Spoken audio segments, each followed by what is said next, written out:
Now look at Part 1. Part 1.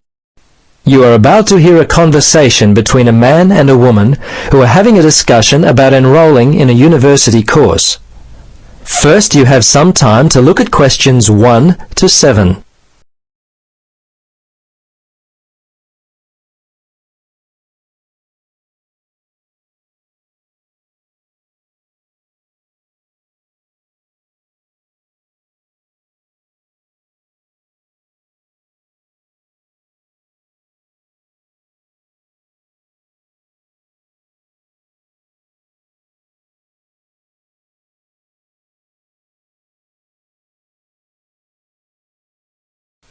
Now, listen carefully and answer questions 1 to 7. Registrar's office, this is Pam. Yes, hello. I'm calling about enrolling to study at the university. This is the right number? Yes, this is Mitchford University admissions. What would you like to know? Well, basically I need to know what I have to do to be enrolled as a student. You see, I'm currently studying education at another school. I've just finished my first year, but I'm not really enjoying it. I think I'm more interested in accounting. My dad teaches maths, so I thought it might be a good choice. Well, better than business anyway. Okay. Have you received a registration pack? No? How can I get one of those? Well, you've got to have one to register. You can enroll at the university at any time after you receive a registration pack.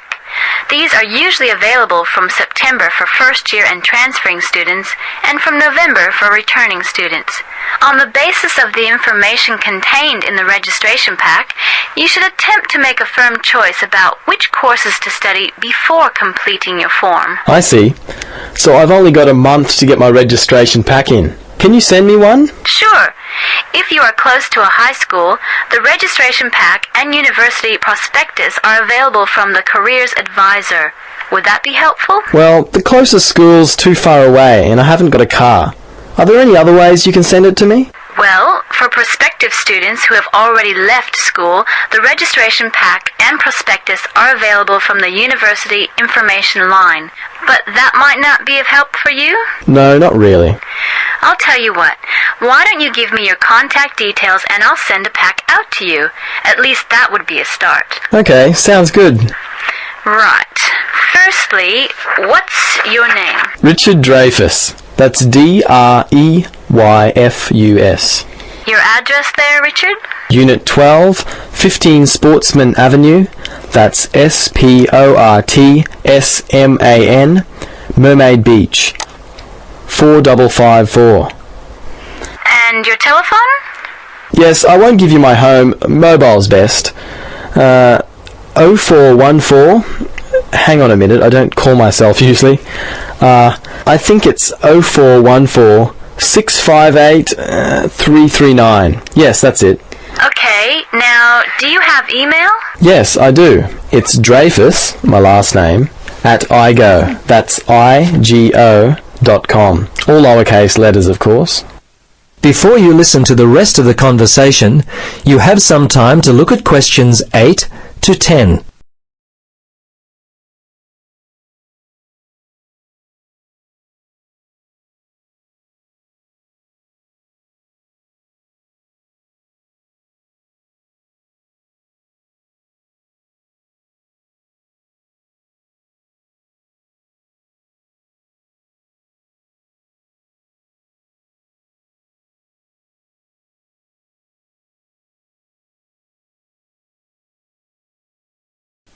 Now listen carefully and answer questions 8 to 10.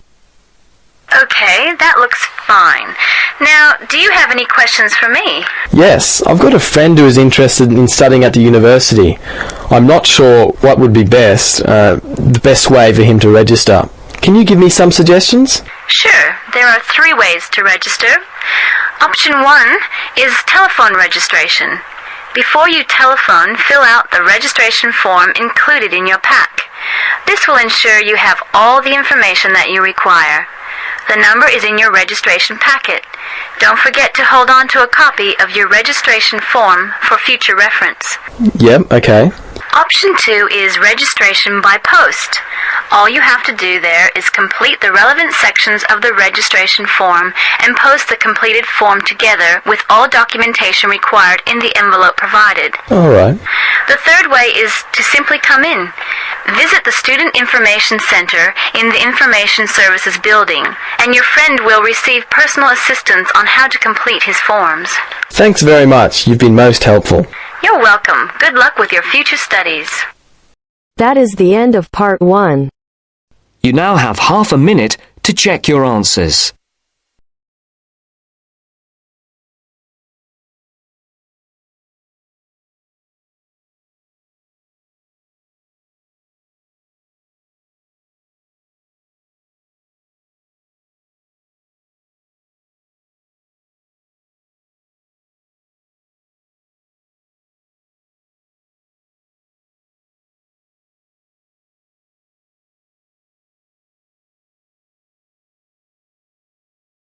Now turns to part 2. Part 2.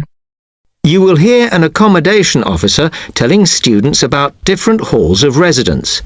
You now have 30 seconds to read questions 11 to 15.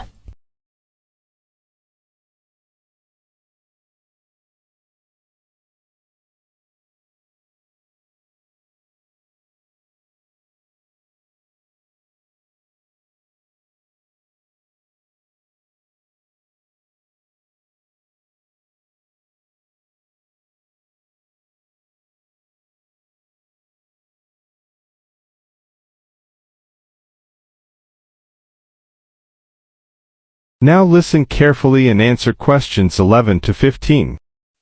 Good afternoon, and welcome to Stanton University.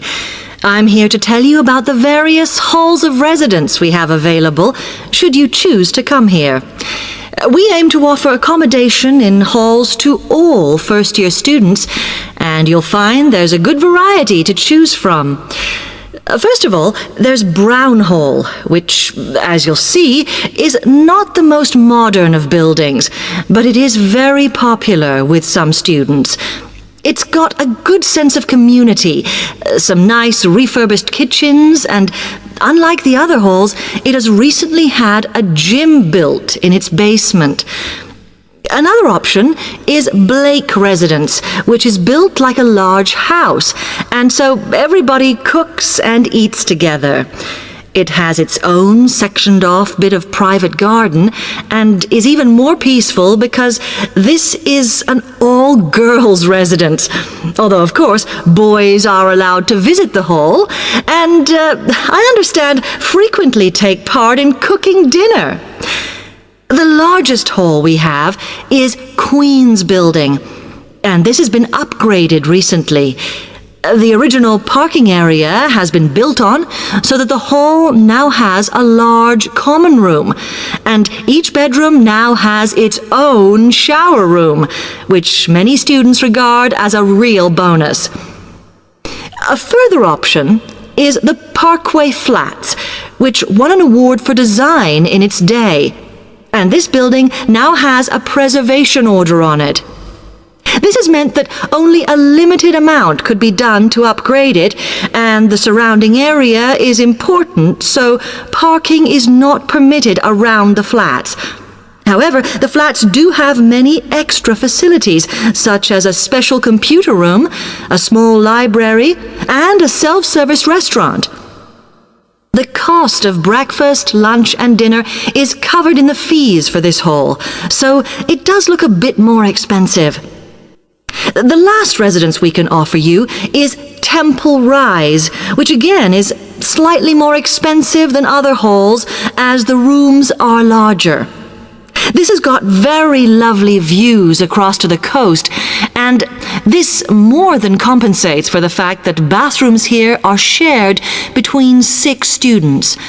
However, the hall has domestic staff who clean the rooms once a week, so this is perhaps an attractive option for the messier amongst you. You now have 30 seconds to read questions 16 to 20.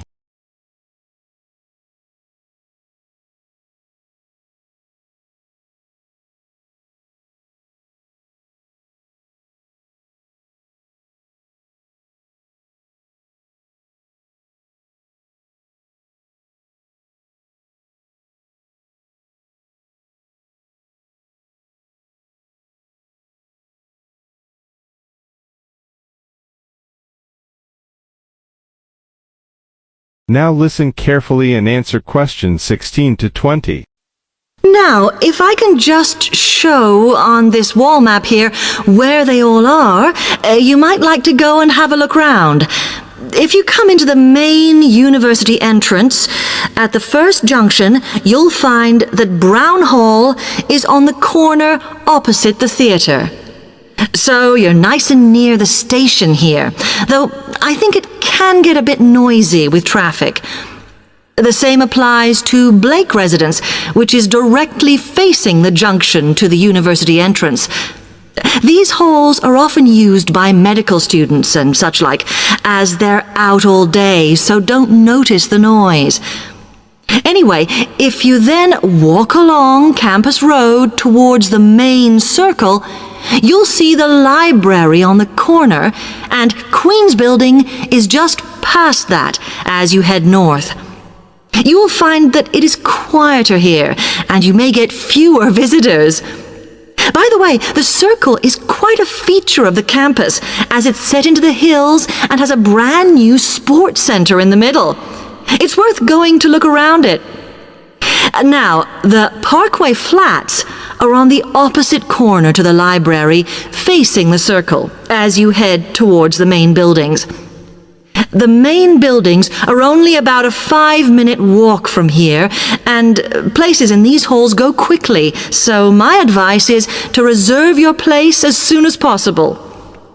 Then, Temple Rise is inside the circle, next to the sports center, but further from the main university buildings. Now, if you'd like to go off and physically look... That is the end of part 2. You now have half a minute to check your answers.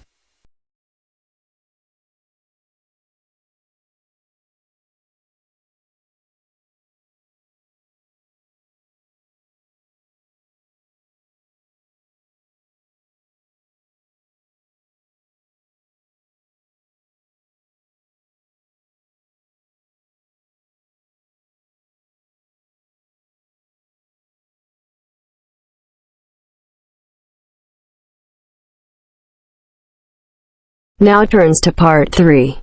Part 3. Hear an interview conducted by an interviewer Spiegel with the scientist Peter Piot, who discovered Ebola, a dangerous disease. Both of them are conversing about the disease and its origin. First, you have some time to look at questions 21 to 25.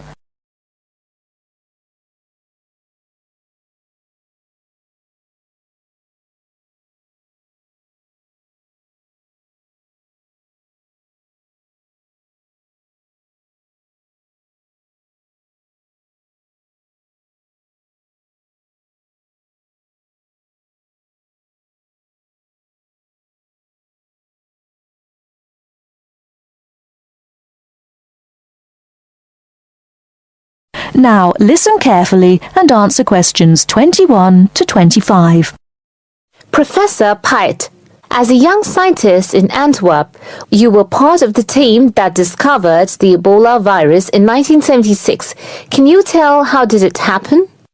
I still remember. Someday in September, a pilot from Sabina Airlines brought us a shiny blue thermos and a letter from a doctor in Kinshasa, in what was then Zara in the thermos. He wrote there was a blood sample from a Belgian nun who had recently fallen ill from a mysterious sickness in Yambuku, a remote village in the northern part of the country.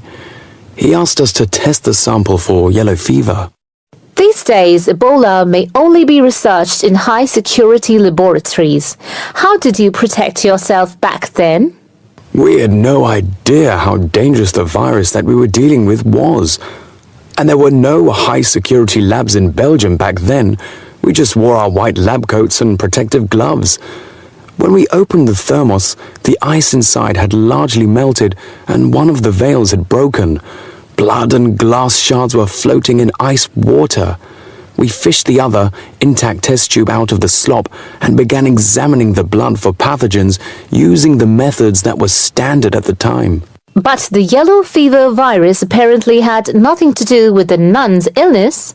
No, and the test for Lassa fever and typhoid fever were also negative. What then could be? Our hopes were dependent on being able to isolate the virus from the sample. To do so, we injected it into mice and other lab animals. At first, nothing happened for several days. We thought that perhaps the pathogen had been damaged from insufficient refrigeration in the thermos. But then, one animal after the next began to die. We began to realize that the sample contained something quite deadly. But you continued. Other samples from the nun who had just died arrived from Kinshasa. When we were just about able to begin examining the virus under the electron microscope, the World Health Organization entrusted us to send all of our samples to a high-security lab in England. But my boss at the time wanted to bring our work to a conclusion no matter what. He grabbed a vial containing virus material to examine it, but his hand was shaking and he dropped it on a colleague's foot. The vial shattered. My only thought was, oh shit! We immediately disinfected everything, and luckily our colleague was wearing thick leather shoes. Nothing happened to any of us. Before you hear the rest of the talk, you have some time to look at questions 26 to 30.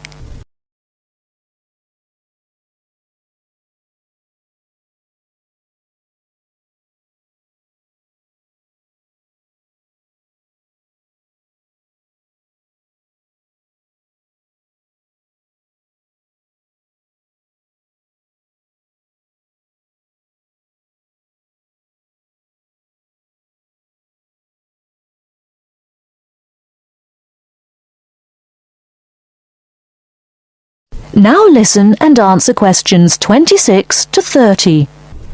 You were finally able to create an image of the virus using the electron microscope. Yes, and our first thought was, what the hell is that? The virus that we'd spent so much time searching for was a very big, long, and worm-like.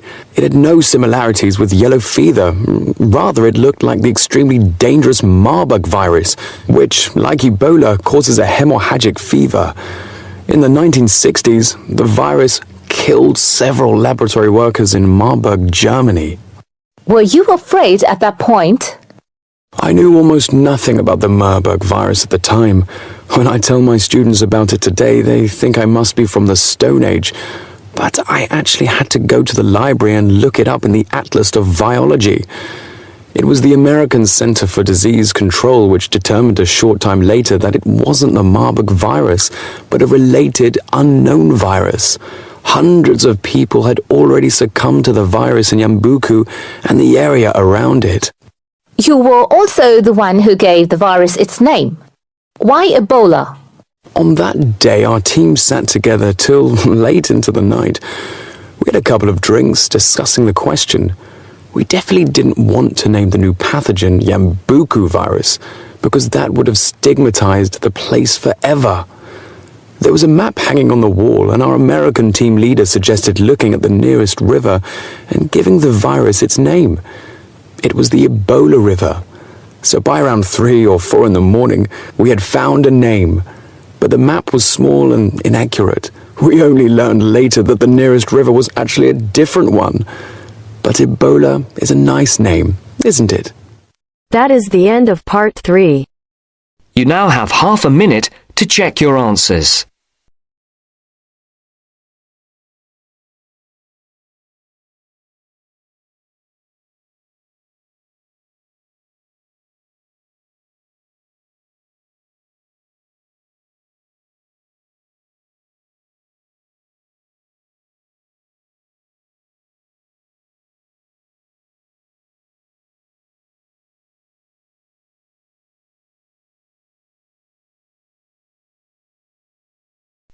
Now turns to part 4.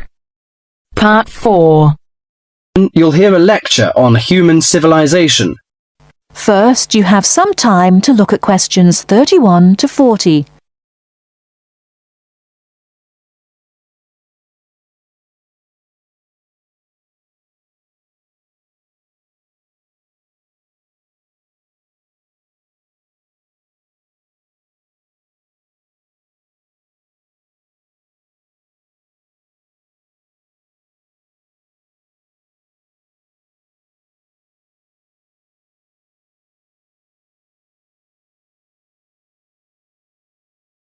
Now listen carefully and answer questions 31 to 40.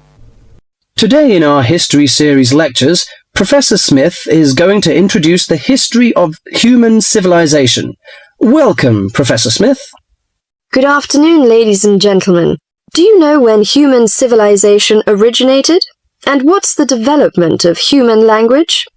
Well, the first two stages in the development of civilized man were probably the invention of primitive weapons and the discovery of fire, though nobody knows exactly when he acquired the use of the latter. The origin of language is also obscure. No doubt it began very gradually. Animals have a few cries that serve as signals, but even the highest apes have not been found able to pronounce words, even with the most intensive professional instruction. Apparently, a necessity for the mastering of speech is the superior brain of man. When man became sufficiently intelligent, we must suppose that he gradually increased the number of cries for different purposes. It was a great day when he discovered that speech could be used for narrative. There are those who think that in this respect, picture language preceded oral language. A man could draw a picture on the wall of his cave to show in which direction he had gone, or what prey he hoped to catch. Probably picture language and oral language developed side by side. I'm inclined to think that language has been the most important single factor in the development of man. Two important stages came not so long before the dawn of written history. The first was the domestication of animals. The second was agriculture. Agriculture was a step in human progress to which, subsequently, there was nothing comparable until our own machine age.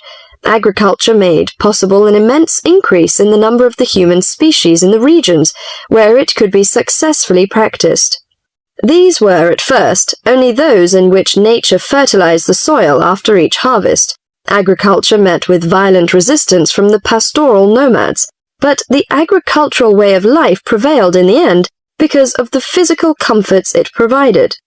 Another fundamental technical advance was writing, which, like spoken language, developed out of pictures, but as soon as it had reached a certain stage, it was possible to keep records and transmit information to people who were not present when the information was given. These inventions and discoveries, fire, speech, weapons, domestic animals, agriculture, and writing, made the existence of civilized communities possible.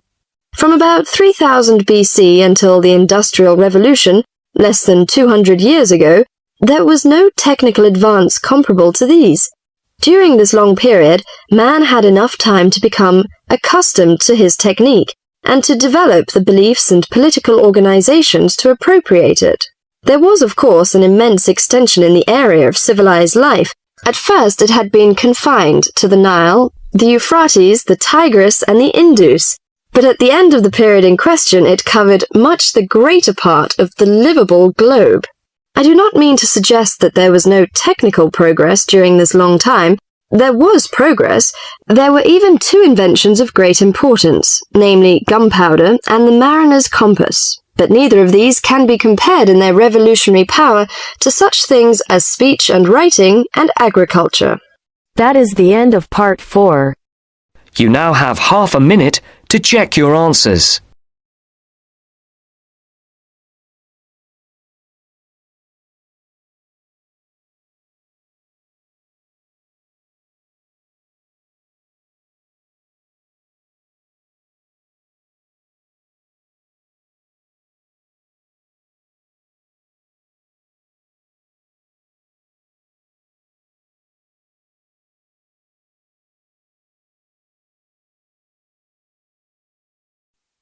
Give